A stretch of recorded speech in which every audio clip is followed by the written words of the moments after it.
You know, babies try out their new world by putting everything in their mouth, of course. You know, they can't talk, so they taste it. That's the way it works. It seems a little bit odd, tasting a new flavor hot off the press, but we're going to do that. We are. Next, coming up, we're going to take you inside the world of something called lickable ads. And people who decided are hoping that you'll say that likable. That's coming up next in your morning here on CN8, the Comcast Network. Yes, you taste that thing. Just like that. Just put it in your mouth, put it on your tongue, and let us know what you think. Put what in your mouth? Well, you know, there was scratch and sniff at one time, and then there was the scene in Willy Wonka where they licked the wallpaper. The kids got to lick the different flavors on the wallpaper, and now there is peel and lick. If you dare. Oh, I definitely dare. What is it, look at this. It's like a looks like a little package with a square inside it, and you open it up, and then you put it in your mouth. Test new products. I believe that was toothpaste. How's my breath freight? Good. Come on. No, I'm sorry. Anyway, that's where you can test out new products straight from the pages of your favorite magazine. Sure, save money by trying it out before you buy. Sounds kind of weird, but it's something called a lickable ad, and the question is it likable? Is it likable? Hot off the press. Of course, it was in. First you got to find out how to open these The Wall Street Journal. I've done that 4 times now. We're just going to introduce our guest because I keep knocking things over here, shall we? Jay Minkoff is the guy that's standing next to me. He's the genius of all of this, and he's the CEO of First Flavor. Hi, Jay. How did you come up with this? Do you have kids? I do have kids, 2 daughters, and we're local in the Philadelphia area. Yeah. So this is a brilliant idea. You know, and we do this all the time where we open up the magazines and we smell the perfumes. Yeah, and now you've taken it to the next level.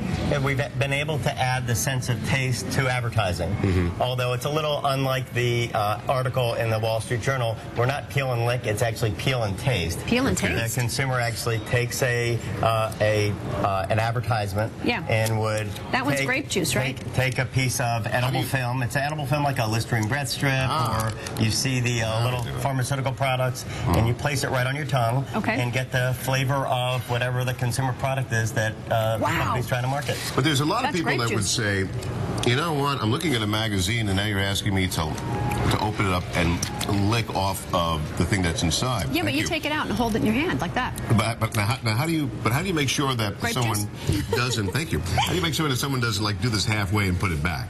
Well, the product is a pharmaceutical quality foil pouch, which when you open it up, it actually changes the color of the seal. So it is a sealed pouch. Once it's been opened, the consumer knows it's been opened. And you take the piece of edible film out, you put it on your tongue.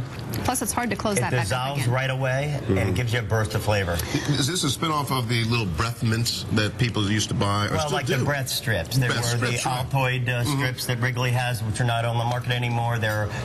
But they're more like the Listerine pocket packs. And then a number of companies are doing nutraceutical and pharmaceuticals where that you can deliver vitamins or pharmaceuticals through these edible films. Take us through some of the products here, because we just tasted the grape juice. Are you tasting that now? Grape juice. Yeah, that was a nice little pouch. So in today's this week's People magazine is a article, an ad from Welch's grape juice with a pouch, and they're trying to promote their antioxidant value of Welch's grape juice. Yeah. And inside is the pouch that we just did. You can also get it in toothpaste. You can get it in, what's this over here? This is a dispenser that was actually shelf edge for Arm & Hammer toothpaste. Yeah. This is a nutraceutical beverage. So, you know, we have a lot of products that are good for us, and we don't think that they actually taste good. You want to try so it's a nutraceutical beverage that did a direct mailer, and in the direct mailer with a coupon off, stuck it in there, is a flavor strip. How'd you come up with this idea? I mean, what's the technology behind these little strips? Well, the idea came from watching the original Willy Wonka movie. My partner, Adnan Aziz, while he was an undergraduate at the University of Pennsylvania,